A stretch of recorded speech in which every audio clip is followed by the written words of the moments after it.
we're going to get into you and a little bit of your long game. With you sitting opposite me in this interaction, I would say it's more than fair to say that one story begets another. I find it highly unlikely I'm sitting here working with the people I'm working with, friends with who I'm friends with, connected to the communities I'm passionate about, being able to share the memories I currently have without meeting you and basically forcing my way into your life. Uh, uh, Meeting and becoming such close friends with you just put me on to so many new and positive life paths. Like, it legitimately makes me feel weird trying to imagine what that like sliding doors reality looks like if I never met you. But we're not going to talk about me so much, but I feel like you deserve to be recognized for that. I don't believe that I'm doing this right now if I never met you. But so we're here to talk about you. You cast such a wide net when it comes to all the things you've been involved in professionally. But for the 2 decades I've known you, I've seen you time and time again position yourself in a way to help and be of service to others. I'm not sure where you want to like plant the flag as your starting point, but can you tell us the story of like your professional journey that brings us up to where we see you today with Hope for the Day? Sure. First of all, I want to go on the record and say I love you. You're one of my best friends in this entire world. And I thank you for bullying your way onto a show that I was promoting and insisting that I had booked you, although I had not. You literally just gave me a flyer. Like, I tell this story all the time. Like, I didn't know. I was like, we had like 3 or 4 songs and I had no idea what like being in a band was all about. And I never had been to a local show. And then you handed me a flyer and I just assumed that meant that I got booked for a show. You did not, but you made it anyway. You showed up. And showing up is 90% of the battle, right? I guess. I mean, we did play. We did play. And then fast forward, what, like 3 years? You and I went to the prom together. Tell the people what they want. You and I went to the prom together. You sure did. Fun fact. I actually, oh man, I would run and go get it, but I have our prom photo on my dresser in the other room. That's so awesome. You got to hear a member of my class talk about my titties in front of everyone while I was very nervously and very sweatily giving a speech telling people to have fun. Anywho, that's another story for another day. It's another podcast. My professional career. Let's see. I got my start in ice cream. I'm a big ice cream gal. You've heard me talk about it 2 times. Well, my first job ever was at the Dairy Queen in Carnegie. Shout out to the Bodners. Greatest job of my life. I loved it. I also was able to have bands come and pick up their tickets at work and eat all the foot-long hot dogs my little 5-foot tall tummy could handle, which is a skill that has really done me well over the years. Then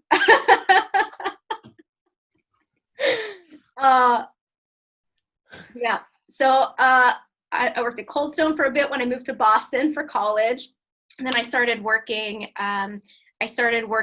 retail when I was in college for a little while, part-time sales. And then when I graduated from Berkeley with my music degree, I stayed with my retail company.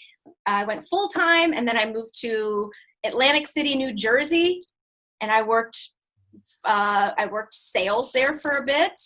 And then I just realized I'm squeezing this in my mic, so I'm sorry if you let me stop fidgeting. Yes. I eventually became a department manager with that company, and then a district recruiter, and then employee relations. And I was overseeing the Midwest. I had 14 states and about 4,100 employees that I had to keep track of and make sure that they weren't stealing or hitting each other or sexually harassing one another. And then I started volunteering with Hope for the Day in 2011, and I went on the work tours with them, and I did some concerts with them. And then I moved to Chicago for my retail job, and Hope for the Day is located here, so I was able to do even more stuff and again do some touring. And then I was laid off from that retail job after being there for about 14 years. And during the time when I was laid off, I went about I don't know, like maybe 6 months where I was looking for a job and couldn't find a job. So during that time, I started writing the program, the workplace mental health program that I'm currently the director of. So I started writing that program, writing job descriptions and training checklists and all this banana stuff. I had this big, big vision. And then I pitched the idea to Hope for the Day's CEO, Johnny, and the executive director, Dave. And I was like, check this out. And they were into it. So I was able to move over and start working at Hope for the Day full-time. Ooh, I missed one thing. So I was laid off. I was writing this program, and then I got a job offer at a mental health organization based here in Chicago that provided direct service. And it was mainly funded through the government and lots of grants, and there's lots of bureaucracy. And I just had like this vision that I wanted it to be so much more.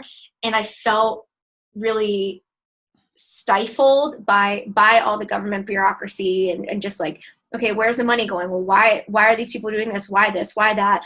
And I do feel like I made a difference there, and I am happy that I had that experience there, but ultimately it was not for me because I couldn't see the immediate impact of what I was doing. And that was super frustrating to me because to your point, like, I like to help. I like to be of service. I like to be able to just to see and do. So now I'm here, and I love it. The days are long right now because I'm still building my department, but I started there full time in January, and as of the recording of this podcast, it's September. So in 9 months, I've grown from a department of 1 to a department of 10, and I still feel like I need more help to manage the volume that we're doing, and I'm just like so proud of the steps that I've taken and what I have created there, because I think that it's a long-term, okay, so number one, from a business standpoint, it's a long-term revenue source for the organization. And the second side is I get to help people every single day. I've never felt more fulfilled. I've never had more job satisfaction. Like, yes, the days are very long, but at the end of the day, I'm like, look at all the rad shit you accomplished today, and the people that you've uplifted, and the way, I don't know, I'm just really proud of what I'm doing. And it feels weird to just like say that out loud, but it's fucking tight. I've no complaints.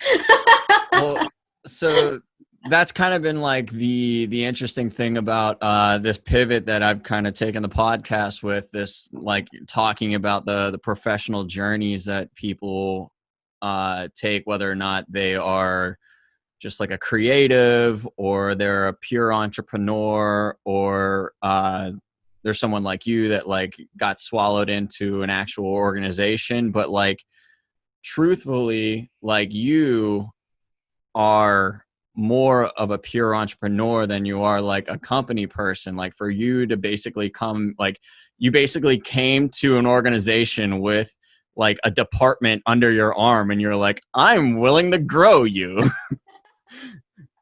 And that's what that sounds like to me. Like, whenever I hear you tell that, and for you to say that you're proud about that, no, it doesn't sound strange to me at all, because like I'm proud of what we're doing here with like Some Good Print and like the collaboration, like inside collaboration company that we have with Super Deep, and just like the things that I get to do with my friends and the creative things that we get to do with other people, and just how happy that kind of makes us feel. And because I've been so unfulfilled in my like corporate professional path, so like I totally get what that feeling is like, and I not only do I like support it, I like think it's completely warranted. Well, good. I'm super super proud of what you all have created there and what you're doing, and how you have all these arms that are like kind of secret, but they all like work together in this really perfect way that is so like, knowing the people that you work with, it makes so much sense, and it's so so perfect, and I'm really really happy for you guys. Well, definitely appreciate that. I can't take very much credit for it. I know I've done my part, but I mean, I gotta tip my hat to Pat and Fuse, because they built a lot of this before I was even brought on. But that was, but kind of funny. I forget who I was talking about this with. I think I did it on the podcast, but like I hadn't realized it kind of in the moment. It happened over time, and then I was realizing what was happening. But like I was kind of working freelance for Pat for a while, Mhm. taking, blogging jobs and, social media management and this and that and the other thing, basically taking all of these like small things off of his plate so that he could focus on building this other thing. And he was constantly telling me like, I'm working on something else. I just need you to focus on this so that whenever like this thing is ready, we could just move you right in. And so that's kind of like what my role was I kind of played interference for all the bullshit coming at Pat so that he could do something a little bit bigger for us. So yeah, that's I gotta give a lot of credit to that kid. Yeah, and like, but again, like I'm proud of this, and I think anybody that builds something of their own and kind of gets to watch it come to fruition and like take on its own life, then yeah, you should be proud. Thank you.